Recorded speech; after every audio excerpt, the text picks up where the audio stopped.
So part of the risk of waiting for lower rates or this housing crash that never occurred is in the meantime, home prices have gone up. And so, of course, as a consequence, during that time that you continue to wait, you're not building the equity that you could have been building if you had chose to purchase earlier. So that's the one big risk. The other thing is, how do you know when rates are going to drop and by how much? We don't know. I've reminded everybody that Fannie Mae, for example, they're forecasting still that conforming 30-year loans are going to be at 6.1 at the end of this year. That certainly doesn't suggest that we've got a big drop coming anytime soon. And to the extent that, sometimes the mortgage market rates can get kind of volatile, where you can see a dip briefly and then it goes back up. Anyone remember last September? The problem with that is that volatility sometimes can move very quickly. And as a consequence, you don't have an opportunity, if you're timing the market, to grab that quick enough to take advantage of it. So that can be a risky thing too.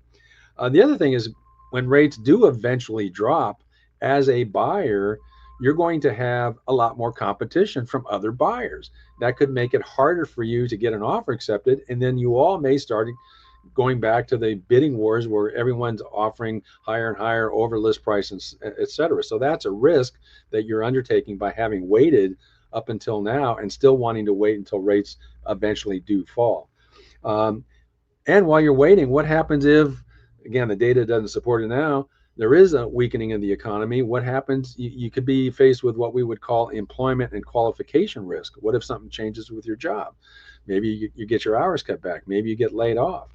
It can affect your ability to qualify based on debt ratio. So you want to be careful of that as you wait, you could have something unforeseen happen in your employment income situation that in hindsight would have suggested you shouldn't have waited and should have bought earlier.